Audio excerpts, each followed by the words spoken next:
So I'd like to discuss what parity is and try to provide you a context for why parity is actually important. Parity is a way of understanding conservation laws. It's a way of understanding how the universe can come from a singularity, and the structure of that singularity maintains parity. It maintains essentially a zero charge, a zero mass, a zero space, and a zero time. So in a way, finding the solution for how the universe arose from nothing is obeying the thermodynamic laws, where the law of energy conservation, where energy cannot be created and energy cannot be destroyed, it's only transformed, and looking at processes involved in energy transformation. So again, we're looking at some really deeply perplexing and profound kind of ideas about, well, the hot Big Bang nuclear genesis process. Indicates that we've broken the first law of thermodynamics. Everything arose from nothing.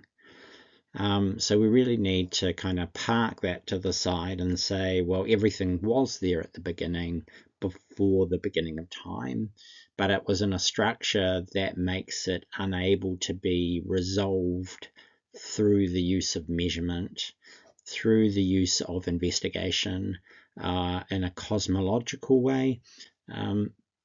And we kind of see that with the blindness that we have in terms of the cosmic microwave background radiation and the expansionary processes that have led to the lengthening of the photons, known as redshift. As the photons expand, their wavelengths increase, and that gives them lower energy. So there's a blindness in the cosmic microwave background which allows us to kind of no longer see past about 380,000 years after the beginning of time. So you could say, well, how am I making a model that we cannot actually explore using measurement? And so, that's why theory is important. Theory kind of comes first in terms of trying to explain and understand things, to give a model that will identify how the universe uses conservation laws of energy and charge and mass and time, and how those attributes of space and time and light inform us of what the universe looked like before the beginning of time. So the model tries to predict what the universe looks like using conservation laws and charge parity laws and time reversal laws, in order to try to understand that we have a structure that we can kind of create in our theory, and that theory then allows us to explore how that structure could produce the known features of the universe that we've determined, based on the measurements that we're making in science, using a variety of tools based, on cosmology, based on atomic theory, based on quantum mechanics, based on general relativity.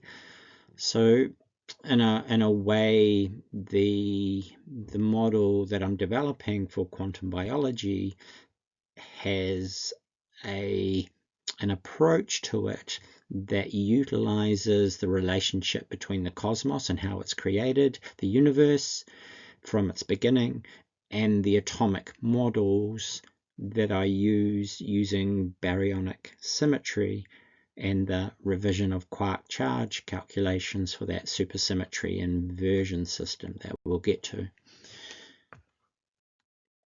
So everything comes in pairs. You'd say it's a dualistic type model, that charges have positive and negative, but there's a third charge, which is a balance of those two charges and therefore no charge.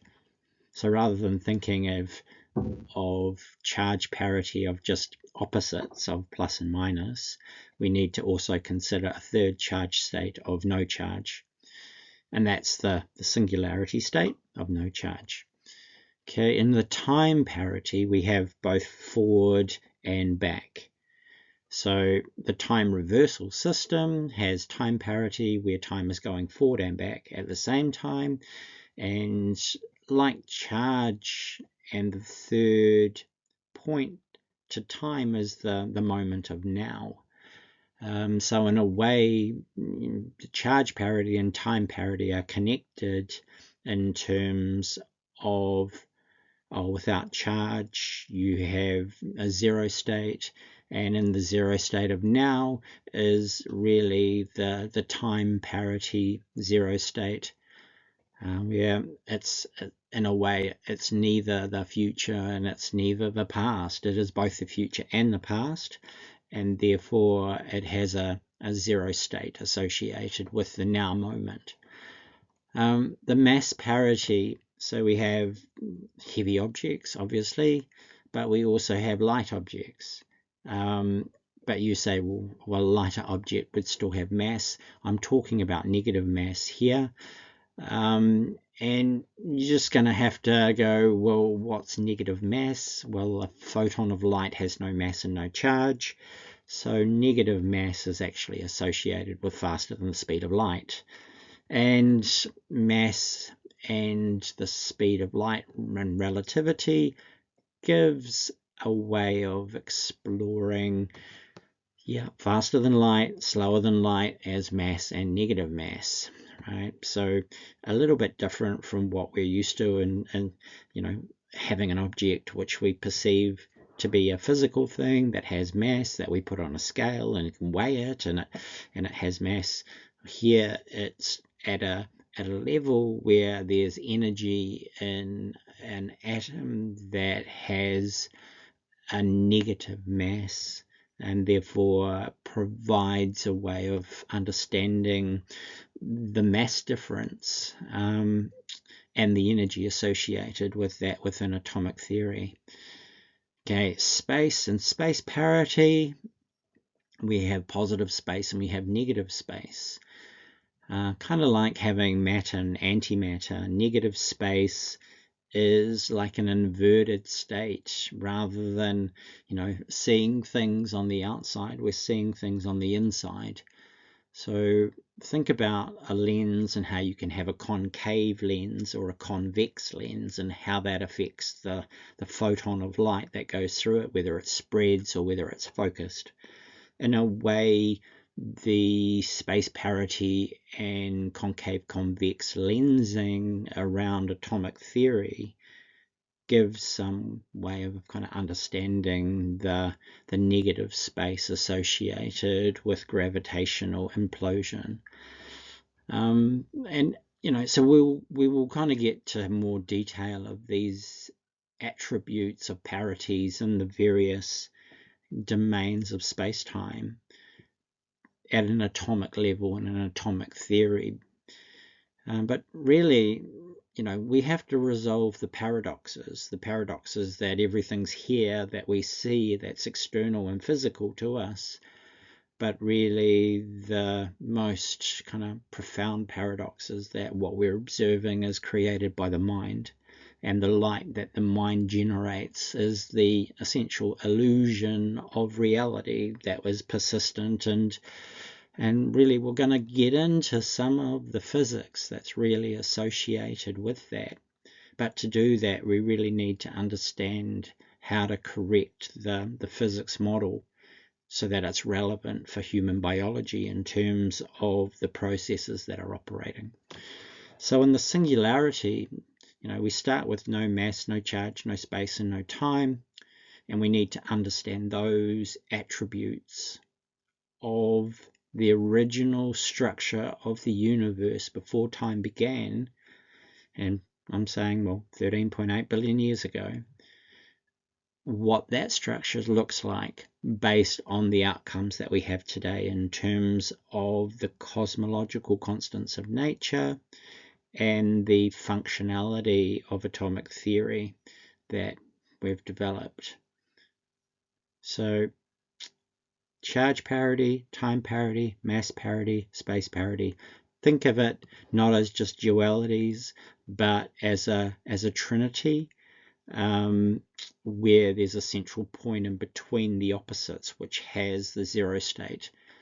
And when you kind of think of it like that, you have a better understanding that you can have both two things operating in balance, and the balance of those two things leads to the nullification or the zero state of the opposites. So what we're really looking for is how to really keep that idea of baryonic symmetry or matter-antimatter pairing, and then allow that symmetry to generate a zero state between the two opposites. And when we've found what that zero state looks like, that gives us the context for what the singularity looks like.